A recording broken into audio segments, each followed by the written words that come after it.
দিচ্ছেন, ওয়া তুহুরু মাউহু ওয়াল হিল্লু মাইতাতুহু, ওয়া তুহুরু মাউহু ওয়াল হিল্লু মাইতাতুহু। শোনো, সমুদ্রের পানি পবিত্র, সমুদ্রের মরা পানি খাওয়া পাক। ওয়াল তুহুরু মাউহু, সমুদ্রের পানি পাক। ওয়াল হিল্লু মাইতাতুহু, সমুদ্রের মাইতা অর্থাৎ যে পানি মরে গিয়েছে সমুদ্রে, ওই পানি ওই প্রাণীটা খাওয়া যায়।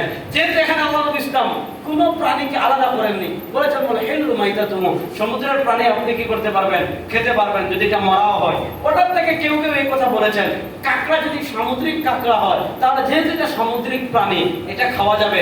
আল্লাহ রাব্বুল ইজ্জত ওয়াল জালাল ইমামে আযম আবু হানিফা রাহিমাহুল্লাহকে ফিকহি মাকাম কত উপরে দিয়েছিলেন। ইমাম শাফিঈ রাহিমাহুল্লাহ যে বলেছেন, আন-নাসু ফিল ফিকহি ইয়ালুন আলা আবি হানিফা, সারা দুনিয়ার মানুষ ফিকহের ক্ষেত্রে ইমাম আযম আবু হানিফা রাহিমাহুল্লাহ পরিবার তুল্য। আর ওই পরিবারের অভিভাবক হলেন হযরত ইমাম আযম আবু হানিফা রাহিমাহুল্লাহ। ইমাম আযম আবু হানিফা রাহিমাহুল্লাহ ফিকহি মাকাম কত উপরে ছিল। ইমাম আযম আবু হানিফা ফিকহি মাকাম উপরে ছিল, হাদিসের মাকাম উপরে ছিল। তো হাদিসের মাকাম আমরা কম বেশি এখন আলোচনা হয়, ফিকহি মাকাম আমরা সবাই কম বেশি জানি। যে ইমাম সাঈদ ইবনে কিরাম রাহিমাহুল্লাহ যে কথা বলেছেন যে তালাবনা মা আবি হানিফা আল হাদিস ফাগালাবানা ওয়া তালাবনা মাআহু আল ফিকহ ফাজাআ মিনহু মা তারা, যে আমরা ইমাম আযম আবু হানিফা রাহিমাহুল্লাহর সাথে হাদিস তালাশ করেছি, হাদিস একসাথে অনুসন্ধান করেছি। হাদিসের ক্ষেত্রে তিনি আমাদেরকে পাড়ি দিয়ে সামনে চলে গিয়েছেন। আর আমরা তার সাথে যুহুদ আত্মশুদ্ধি করেছি, সেখানেও তিনি আমাদেরকে ফেলে পিছনে চলে গিয়েছেন। আমরা তার সাথে ফিকহ অনুসন্ধান করেছি, ফিকহ পড়াশোনা করেছি। ফাজাআ মিনহু মা তারা, ইমাম আযম আবু হানিফা রাহিমাহুল্লাহ ফিকহের কত উচ্চ মাকামে মিশআর ইবনে কিতাব রাহিমাহুল্লাহ এটা বর্ণনা দেননি। তিনি বলেছেন ফিকহের ক্ষেত্রে ইমাম আযম আবু হানিফা রাহিমাহুল্লাহর কি মাকাম এটা বলে বর্ণনা করে বোঝানো যাবে না। এজন্য ইমাম শামসুদ্দিন আয-যাহাবী রাহিমাহুল্লাহ সিয়ারু আলামিন নুবালাতে তিনি যখন ইমাম আযম আবু হানিফা রাহিমাহুল্লাহর তরজমা লিখেছেন, সিয়ারু আলামিন নুবালাতে ইমাম শামসুদ্দিন আয-যাহাবী রাহিমাহুল্লাহ ইমাম আযম আবু হানিফা রাহিমাহুল্লাহ লকব দিয়েছেন সিরাজুল উম্মাহ। এই উম্মাহর বাতি ছিলেন ইমাম আযম আবু হানিফা। তিনি তার আরেকটা লকব দিয়েছেন ফাকিহুল মিল্লাতি ওয়াদ দ্বীন। এই পুরো উম্মাহর সবচেয়ে বড় ফকিহ ছিলেন ইমাম আযম আবু হানিফা। সুবহানাল্লাহ। মাসালা কত গভীর থেকে বের করেছেন। তিনি একটা হাদিস দেখে সমাধান দেননি, হাদিস আরো তালাশ করেছেন। তিনি দেখেছেন আরেক হাদিসে, এক হাদিসে নবী বলেছেন সমুদ্রের পানি খাও। এখন কোন প্রাণী খাবো এটা সাহাবা একবার নির্ধারণ করে দিয়েছেন। হযরত আব্দুল্লাহ ইবনে মাসউদ থেকে বর্ণনা এসেছে, তিনি বলেন উহিল্লাত লানা মাইতাতা ওয়াদ দামান, আমাদেরকে দুইটা রক্ত আর দুইটা মৃত প্রাণী কি করা হয়েছে, হালাল করা হয়েছে। আম্মাদ দামান ফাল কাবিদু ওয়াত তিহাদ ওয়া আম্মাল মাইতা ফাল সামাদু ওয়াল জারাদ, সমুদ্রের বিচ্ছু আপনি খেতে পারবেন না, সমুদ্রের সাপ আপনি খেতে পারবেন না, সমুদ্রের কেঁচো আপনি খেতে পারবেন না, সমুদ্রের হাঙ্গর আপনি খেতে পারবেন না। সমুদ্রের একটা প্রাণী খাওয়া যাবে, এটার নাম মাছ। এটার নাম কি? মাছ। আসসামা, এটার নাম কি? মাছ। মাছ। আচ্ছা বলেন কাঁকড়াকে এটা মাছ বলে না? আচ্ছা আমাদের বাজারে মাছ বাজার আলাদা থাকে না? থাকে। মুরব্বিরা কথা বলে না? থাকে। আমাদের বাজারে মাছ বাজার থাকে না? থাকে।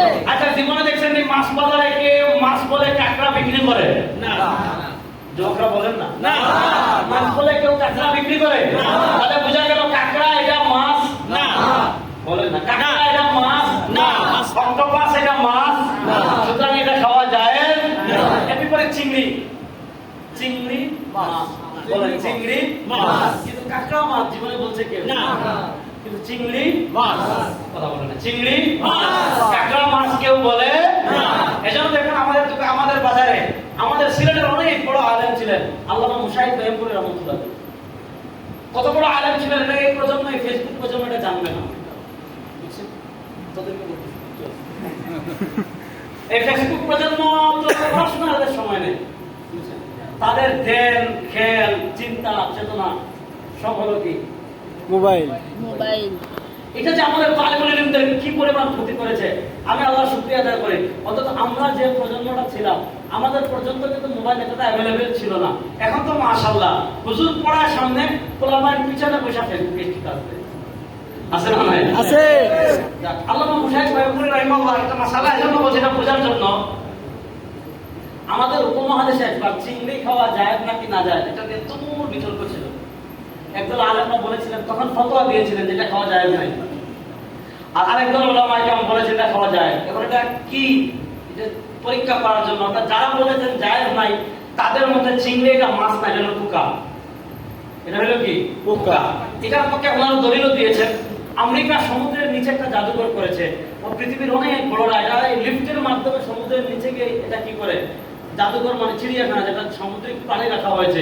তো এখানে দুটা স্তর আছে, একটা হলো সামুদ্রিক মাছ আর আরেকটা গ্যালারি হলো সামুদ্রিক পোকা।